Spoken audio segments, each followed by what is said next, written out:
Hello and welcome to the Fantasy Flex podcast. I am your host, Nick Giffen, predictive analyst here at Action Network. I'm filling in for Chris Raybon this week, who is out sick for the first time in 5 years. I am joined, as always, by my colleague, Director of Predictive Analytics, Sean Kerner, and this is your fantasy preview for NFL Week 18. Obviously, due to the terrible ongoing Damar Hamlin situation, a lot of things are in flux across the league. So we're going to do our best to provide the coverage we can with the information available right now as we record here on Wednesday night. We won't speculate beyond what we know now, so we won't dive into every game in detail in this episode as we normally would, but we are still going to try to talk you through these DFS slates. So let me bring in my predictive analyst colleague, Sean Kerner. Sean, how's it going? What's up? Yeah, like you said, just my thoughts and prayers are still with Damar Hamlin and his family. I'm constantly checking updates, hoping he gets out of this. And and then our colleague Chris Raybon, who's pretty sick right now. Think about him. Hopefully he gets better soon. Definitely. And of course, my thoughts are with Damar Hamlin as well. Like you, always checking the updates there. This also will be an unusual show for a few reasons, but today Sean and I are going to discuss the 2-game Saturday slate, which features the Chiefs versus Raiders and the big AFC South matchup between the Titans and Jaguars. And then we'll dive into the Week 18 main slate with Sean's favorite stacks and some dart throws. So if you heard Sean and I do our player projections episode, welcome back for more good stuff. If you haven't checked that out yet, be sure to head over to the Action Network podcast and check out our Week 18 player projections episode. All right, we're going to dive into the Saturday slate now. So, Sean, with just 2 games on the docket overall, how are you approaching the Saturday slate? Yeah, so for QB, I think the best play is Jarrett Stidham because, he's pretty cheap. He's 5,400. But this should be a very pass-heavy game script for the Raiders. And he looked great last week against the 49ers, and the Chiefs' defense is nowhere near as good as the Niners' defense. Plus, Stidham, we saw how good he looks with having Devontae Adams at his disposal. He has Hunter Renfrow, Matt Collins can make some plays, and Darren Waller. So he just has a ton of weapons. Love his upside here. This should also be a game that I think a lot of people are going to stack the passing game. So I do think a lot of people are still going to use Patrick Mahomes at 8,400. And I think he has some massive upside here because he needs 430 passing yards to set Peyton Manning's single season record. So it's an easy matchup. I could see the Chiefs kind of going out of their way to see if he can get there. So despite his heavy rostership, I think I definitely want some Mahomes exposure in GPPs just based on his ceiling. I think one pivot would be to go with Trevor Lawrence just because it is a pass funnel matchup against the Titans. And I think it was last week you had the over on his rushing prop and he blew over it by like 30, 35 yards. So he has a ton of rushing upside. So I think Lawrence could also be sneaky on this slate. Yeah, I was going to actually ask you about that if you to bring it up, because I know you did mention Zay Jones on the other podcast. So, I definitely think Trevor Lawrence is in play on this 2-game slate. Let's move over to running backs. What do you got there? Yeah, so like I said, I think the passing offenses in the Chiefs Raiders game are going to be heavily rostered, and the rushing attacks in the Titans Jaguars are going to be heavily rostered. So I think Henry and ETN will be the 2 highest rostered running backs. So I think it's an interesting pivot play to Isaiah Pacheco at 5,600. So I'll have some lineups where I'm kind of like punting on Chiefs Raiders pass catchers, and I'm investing in Pacheco. I think it's a good leverage opportunity to do that in some spots. He's relatively cheap. He's 5,600, but he should continue to just dominate the early down work. So he's going to benefit from positive game script here. It's an easy matchup. So this is a spot where you could break, 1 or 2 long touchdowns and really break the slate if you have him and sort of fade, I would say, like Mahomes and Kelsey in that spot. So I think Pacheco is one of the keys to the running back position on the slate. I think that's interesting because, his running back teammate, Jerick McKinnon, actually has receiving touchdowns in 5 straight games. And Las Vegas isn't exactly the best against receiving running backs, but that makes it an interesting pivot there as well for another reason on Pacheco. Any other thoughts on the running back position before we move over to wide receivers? No, like, Josh Jacobs, he's 7,400. I just don't see them using him too much here. So he's one of the higher price guys. I think it is kind of smart to fade. I just don't see this as a spot where they're going to use him a ton. But like you said, I think McKinnon is a smart call, especially if Chiefs and Patrick Mahomes do try to get him to 430 passing yards. I think McKinnon's going to go a long way to getting there. So I think stacking Mahomes and McKinnon is also kind of sneaky because I think there is some correlation with that potential game script. So I do like your McKinnon call as well. All right, now let's move over to wide receivers. Devontae Adams up at the top there, as always, on the price chart. But where are you looking at for wide receivers?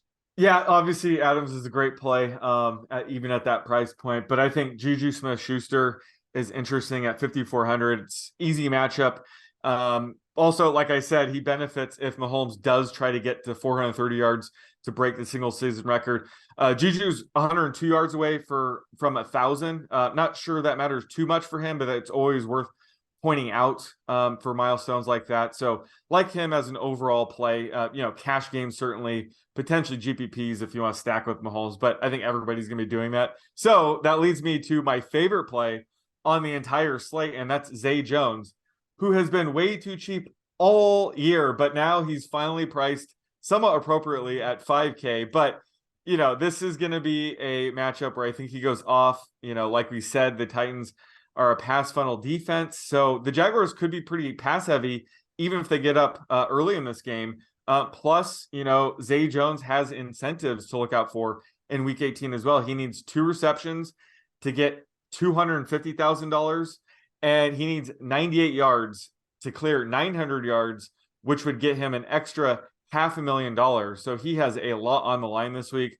I think he's going to have a massive game just based on the matchup alone. But once you factor in these incentives, it's just even more reason to think he's going to have closer to a ceiling game here. If there was a wide receiver maybe lower down on the price, chart here for this 2-game slate, who do you think you would look at? Ooh, man, it's pretty rough. It is. I think maybe Robert Woods, his price point's pretty fair at 4,100, but just watching Joshua Dobbs last week, especially later in the game, he definitely got a lot more comfortable targeting Robert Woods. I mean, he joined, 8 days before that game, so he had no chemistry with anybody. He was just barely learning the playbook. But you could see in the game that he was gravitating towards Robert Woods, which certainly makes sense. He's their top, receiver. He's their veteran receiver, I should say. So he's the guy that I could see Dobbs leaning on heavily here. So, he's, pretty expensive at 4,100. I do like his upside in the spot. Yeah, Dobbs there. Not quite with a Baker Mayfield level of preparation, a few extra days, but now he gets that extra week there as well. All right, let's move over to tight ends. What do you got? So I like Darren Waller at 4,400. He's been tearing it up in the 3 games since he's returned, and that's despite having a pretty limited role. He's only averaging a 58% routes run rate. So, in a meaningless game, they could just keep him there, keep limiting him, or we could see him shoot up closer to 70% for the final game. We don't really know, but either way, he does have a pretty high ceiling here. It's a great matchup against the Chiefs. Like I said, should be a pass-heavy game script. So I think betting on a guy like Waller to have a ceiling game makes sense, especially in a 2-game slate. The cheaper option I love is Noah Gray at 2,500. I mean, talk about an anytime touchdown bet. Noah Gray is, he's always a threat for a couple catches and or a cheap touchdown. So on a 2-game slate, just having a 3-catch game, maybe with a touchdown, that's certainly going to break it. So he's excellent leverage in GPPs. And honestly, he's way too cheap at 2,500 for a guy that gets that much usage and such a pass-heavy offense.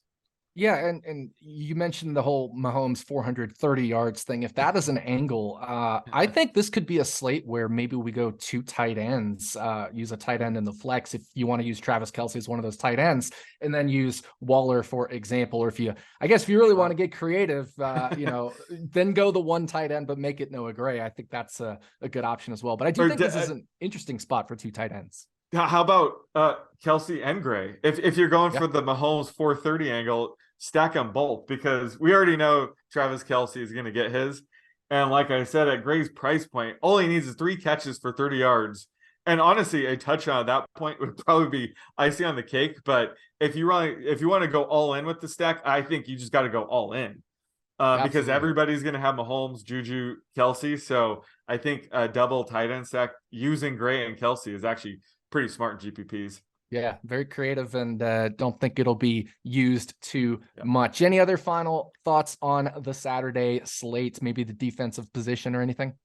No, just monitor news. I don't think there's any really situation worth monitoring right now. I think when it comes to defense, it's pretty straightforward. If anything, maybe the Jaguars would make a ton of sense just because they now have a game of film on Dobbs. I think he's very mistake prone. So I think the Jaguars would probably be the top option. So, stacking a guy like ETN and the Jaguars makes a ton of sense. But like I said, the Jaguars will probably still stay pass heavy. So it's not unwise to, stack the Jags passing attack with the Jags defense. I don't think a lot of people are going to be doing that either. So that could be a sneaky stack as well. I like it. I like these sneaky stacks. So for more sneaky stacks, we're going to have to move over to the Sunday slate. And I think you have a couple stacks you like on the Sunday slate. Yeah, let's go some sneaky stacks here. Let's go with Skylar Thompson and Tyreek Hill against the Jets. This is assuming, of course, that Skylar gets the start. It's still up in the air, but if that happens, I do like stacking him with Tyreek because Tyreek's a generational talent. When Tyreek was on the Chiefs and Matt Moore had to make a couple starts, I mean, he made Matt Moore look like a functional quarterback, a good quarterback, I should say. And Tyreek was still able to post, top 10 numbers, even with Matt Moore under center. So I think, Skylar Thompson, he benefits certainly from the scheme, from having talented receivers like Tyreek Hill and Jalen Waddle. So I think he's worth a dart throw despite the tough matchup. I think they'll still be able to get it done despite the tough matchup. And then the other stack I love is Sam Ehlinger and Michael Pittman. This is sort of a yellow stack for week 18. But like I mentioned, Ehlinger, he's struggling his 2 starts, but they were against the Patriots and Commanders, who have very good defensive lines. The Colts' problem the entire season was their offensive line. So this is a spot against the Texans where, he'll probably have more time to throw, more time to scramble. Ehlinger has massive rushing upside. But I think this is a good spot to stack him with Pittman because this is a, meaningless game. So they might try to get Pittman to some of these milestones where Pittman needs 4 receptions to get 100 on the season, needs 107 receiving yards to get to 1,000. So those are very doable. And those are the kind of things that I think players kind of say, hey, like, I need these to get to these numbers, like, throw me the ball kind of thing. So this is a spot where I think Ehlinger could lean on Pittman a little bit more, and he should be able to. It's the Texans defense. So this is a spot where I think Ehlinger and Pittman could have a ceiling game. There you go. One note on Skylar Thompson. I really like him as a rushing quarterback. He did a lot of running in college, and he did suffer an injury. I think it was in his final year in college, but outside of that, he was a big rushing quarterback, and I actually used him as an anytime touchdown bet in the week that he got injured in the NFL, unfortunately, but he had already made 1 rush there. So you could get some sneaky rush yards from Skylar Thompson as well in this type of a situation. All right, let's move over to some dart throws. You got any dart throws at the quarterback position?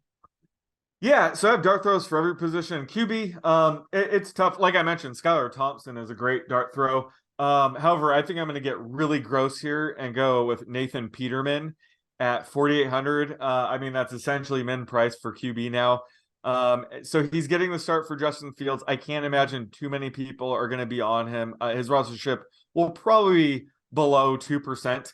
But it's a great matchup. He's facing a Vikings defense that has really struggled of late. They've allowed 8 of the last 11 teams to throw for 300 more passing yards. So while I don't think Peterman will throw for 300 passing yards, I think he could have a good game here. And why not just let him air it out? It's going to be a pass heavy trailing game script. So I think at 4,800 with the rostership as low as it will be, I think he's worth a dart throw or 2 in GPPs.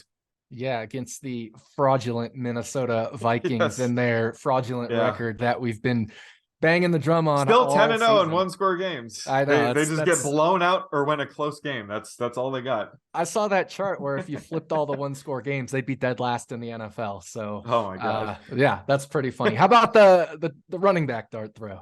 So I'm going with Ty Johnson here. He's 4K. So that's essentially min price for running backs. But he got to start last week, and to be honest, he's looked like the best Jets back the past couple weeks. Both Zonovan Knight and Michael Carter have been struggling. So it would not shock me if Ty Johnson gets another start here, and he's the lead back again against the Dolphins. So he's certainly worth a flyer at min price here. There you go. What about wide receivers? Got to go with Tutu Atwell against the Seahawks. He's 3,400, and while he's had a couple of quiet games in a row now, he's averaging an 88% routes run rate the past 3 games. So the Rams they're trying to get him as much playing time as possible. He was their second round pick a year ago, and he has a pretty high ceiling for a cheap player. He's always good, for a downfield target or two. The Rams also like to give him a couple of design Russia plays per game. So, he's in a good spot here in what should be a pass-heavy game script against the Seahawks. So I like him at near min price. And then, when it comes to the Buccaneers, their team I'm looking out for, again, they're probably going to be resting their starters. So we could see Russell Gage get a ton of play. It's hard to say where Russell Gage sort of fits. Is he a starter they're going to bubble wrap this week, or are they going to give him a ton of playing time? But it's a revenge game for Russell Gage, so maybe he wants to have a good game in Atlanta here. Same goes with Julio Jones, honestly, but he's banged up right now on the injury report, so I don't know if they want to risk it with him. And Scotty Miller is 3,600, so he could be an interesting dart throw in GPP since he's their main downfield threat. So they're a wide receiver group. I'm going to see kind of how the news shakes out the rest of the week, but I think there is going to be some fancy goodness there. Fancy goodness. I like it. You mentioned Scotty Miller. I think that's a really interesting one because those downfield threats, they always have a chance to explode for 1 or 2 big plays. Yeah. And if he's going to be getting extra playing time just because of the situation this week, that's a super interesting one to me. All right, let's move over to dart throws at the tight end position. So there's only one guy worth mentioning here, and that's Colby Parkinson. And he is $2,600 for some reason, but Will Disley was placed on the IR last week, so it's interesting to see how the Seahawks were going to handle that, and they actually didn't increase Noah Fant's role much at all. He's still stuck around the 60% routes run rate, so instead it was Parkinson who saw the biggest increase. He had a routes run rate of 77%. He went for 5 catches, 36 yards, and a touchdown. So, assuming he has that underlying usage, he's a no-brainer play at 2,600. I don't think his rostership will be that high. I think he's still sort of under the radar. So he's my favorite play by far, in sort of the sub 3,500 range at tight end.